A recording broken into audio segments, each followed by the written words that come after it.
اس صدی کے آغاز سے خاص کر پہلی جنگ عظیم کے بعد ٹیکنالوجی کی فیلڈ میں بہت تیزی سے ترقی ہوئی ہے۔ ہمارے ارد گرد ہمارے ماحول میں روزمرہ زندگی میں ایسی بہت سی ایجادات ملیں گی جن کا گزشتہ 3 دہائیوں میں ہم تصور بھی نہیں کر سکتے تھے۔ ہمارا ماضی کیسے تبدیل ہوا اس پر میں بہت حیران ہوں۔ تو خیال آیا کہ ہمارے آئندہ 25 سال کیسے ہوں گے۔ 2050 تک انسانیت کتنی بلندی پر پہنچ سکتی ہے، ہماری زندگی اور ثقافت کیسی ہو سکتی ہے۔ تو آئیے ایک نظر ڈالتے ہیں۔ گزشتہ سالوں کے دوران سائنسدانوں نے بڑی دلچسپ پیش رفت کی ہے اور ٹیکنالوجی کے حصول میں آسانی کے لیے متعدد ایپلیکیشن متعارف کروائی ہے۔ ہم یقین کرنے پر مجبور ہیں کہ نینو ٹیکنالوجی زندگی کو بدلنے کی صلاحیت رکھتی ہے۔ اس شعبے کے ماہرین کا خیال ہے کہ نینو بوٹس مستقبل میں ہمارے دماغوں میں نصب کیے جائیں گے تاکہ ہمیں ورچوئل دنیا سے زیادہ تیزی اور آسانی سے جوڑ سکیں۔ انٹرافیس ٹیکنالوجی کے استعمال کے ساتھ دماغ اور کمپیوٹر ایک ہو جائیں گے، جس سے انسان ایک بڑی طاقتور مخلوق بن کر سامنے آئے گا، لامتناہی معلومات تک رسائی حاصل کر لے گا اور ان مسائل کو بھی حل کرنے میں سبقت حاصل کر جائے گا جن کے لیے انسانی عقل ابھی بہت پیچھے ہے۔ اگر نینو ٹیکنالوجی اس مقام پر پہنچ جاتی ہے تو فون اور کیلکولیٹر جیسے گیجٹس کی ضرورت نہیں ہوگی اور مستقبل کے اسٹوڈنٹس کے لیے ایک بڑی سہولت ہوگی۔ اہل علم کی رائے ہے کہ ریاضی اب ایک عالمی مسئلہ نہیں رہے گا۔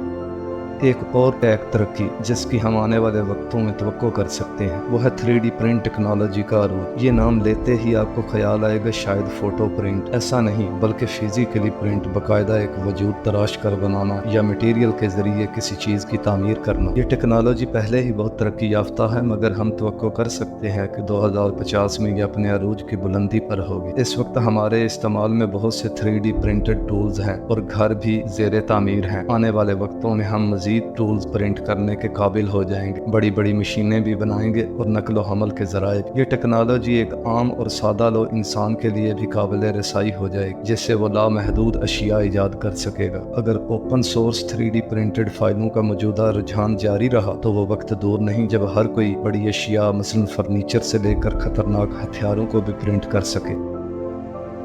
اور اب ہم بات کریں گے موبائل فون کے معدوم ہونے سے لے کر موت کے خاتمے تک کے سفر کی۔ یہ درست ہے کہ 2050 تک موت کا خاتمہ ایک پرانی بات ہو سکتی ہے، تو اس کی وجہ بن سکتی ہے BS ٹیکنالوجی۔ BS ٹیکنالوجی کے ذریعے ہمارا دماغ کمپیوٹر سے منسلک ہوگا، ہمارے دماغ میں موجود معلومات کو کمپیوٹر فائلوں کی طرح ہارڈ ڈسک میں منتقل کیا جا سکتا ہے۔ اس کا مطلب ہے کہ یاد و سمیت ڈیٹا کو دماغ سے الگ کرنا اور کسی دوسرے وجود میں اپلوڈ کرنا، پھر چاہے وہ کوئی انسان ہو یا کوئی ہیومن نما روبوٹ۔ اس طریقے سے ہر فیلڈ میں ماہر دماغ اپنے جسم کی موت کے بعد بھی زندہ رہیں گے اور اپنا کام کنٹینیو رکھ سکیں گے۔ میڈیکل فیلڈ میں اور بھی بہت سی بہتریاں متوقع ہیں، مثلا کینسر جیسی سنگین بیماری کا 100% علاج ممکن ہو جائے گا۔ مگر ہمارے پاکستان جیسے تھرڈ ورلڈ ممالک کا مسئلہ یہ ہے کہ ایسی ہر ٹیکنالوجی شروع میں بہت مہنگی ہوتی ہے اور تقریباً 8 سے 10 سال تک اس ٹیکنالوجی تک ہماری رسائی ممکن نہیں ہو پاتی۔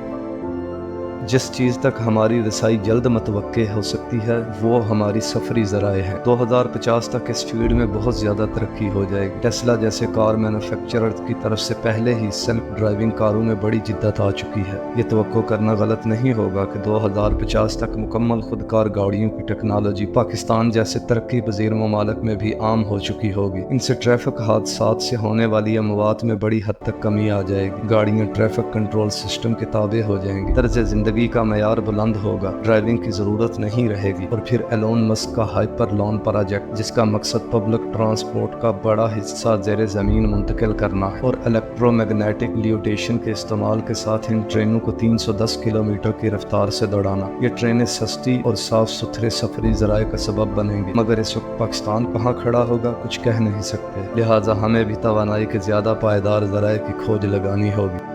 آپ کو کیا لگتا ہے 2050 میں زندگی کیسی نظر آئے گی؟ آپ کی رائے مجھے سیکھنے میں مدد کرے گی۔ اگر آپ اس ویڈیو سے لطف اندوز ہوئے ہیں کہ جس کے بنانے میں مجھے 20 دن لگے تو سبسکرائب کریں، اسے سوشل میڈیا کے دوسرے پلیٹ فارمز اور واٹس ایپ گروپس میں شیئر کریں، اور ہاں ایک بار پھر کہوں گا سبسکرائب کا بٹن دبانا مت بھولیں۔